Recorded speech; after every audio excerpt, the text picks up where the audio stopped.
have great taste. He's taken. Hurry into Kia's summer sales event today to get great deals on select models. Catch Booming Forward on Fox 13's Live at 4. Coming up on the Fox 13 Quickcast, a running boat with no one on board. Now the search is on for 2 men in Wasatch County. Plus some changes to an autonomous shuttle system after a man is hurt in an accident. And caught on camera, a suspected mail thief behind bars. And Fox 13 has the video that you'll only see right here. This is a Fox 13 Quickcast. Good evening, I'm John Franke. Right now, search and rescue crews in Wasatch County responding to a call about an unoccupied boat. This is happening near the ladders at Strawberry Reservoir. The caller told the sheriff's office that the boat's motor was still running and had drifted to shore. A 70-year-old man and a 61-year-old man were thought to have been on board. Searchers plan to stay on the water throughout the night and will reevaluate things in the morning. Meanwhile, UDOT and UTA's driverless shuttle is up and running again after a passenger was accidentally hurt this week. It happened Tuesday. Officials say the sensors picked up an obstacle in the road and the shuttle abruptly stopped. That caused a man to fall inside the shuttle and injure his face. UDOT says they've made some changes to the test program to make sure that riders have nothing to worry about.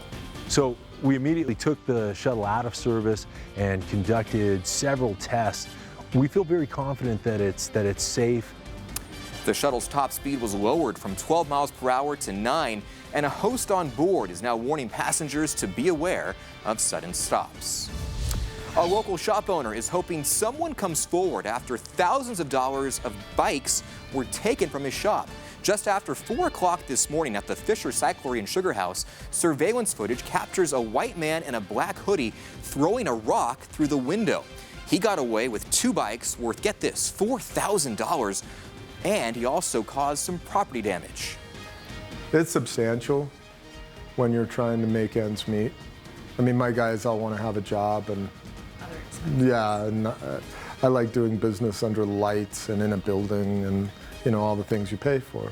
People like to call me on a phone, and that all costs money, and this takes a big chunk out of it.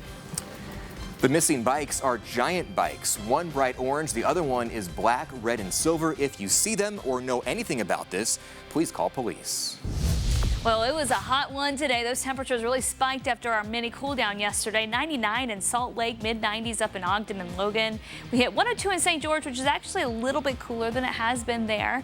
And then middle to upper 90s out east in Wendover, topping out at 100 today. Skies nice and clear all the way back to California. No storms in sight. So get used to the heat and dry conditions and get ready for an even warmer spell to move in starting Sunday through next Tuesday.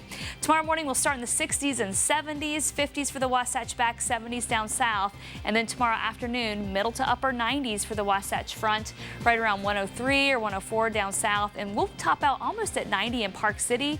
Southern Utah, temperatures in the triple digits with storm chances Thursday, Friday, and we'll see those storm chances return in northern Utah too next Wednesday, Thursday. Kristen, thank you. Police in Cottonwood Heights arrested a 50-year-old woman who crashed her car after running from police. Tanya Foster is accused of stealing mail from 28 houses. Surveillance video shows Foster being caught right in the act. Fox 13 spoke exclusively with the victim who followed Foster until she was captured by police.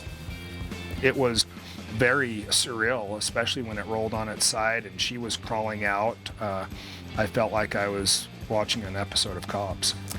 And police say if you've noticed that your mail has been stolen, to give them a call.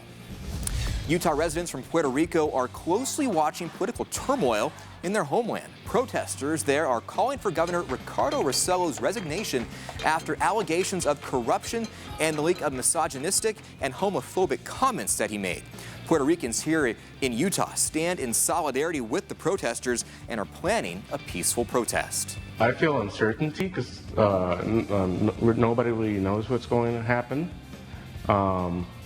And I also feel sad. My legs and my body is here in Utah, but my heart is in front of the White House of Puerto Rico, fist up, protesting with my brothers and sisters.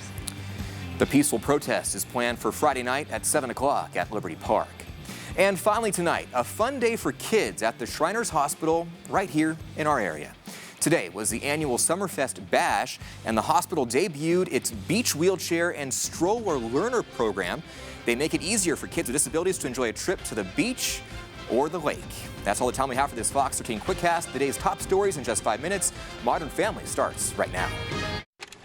You sure we need that much ice, buddy? All NBA players use cold water immersion therapy. Let's do it.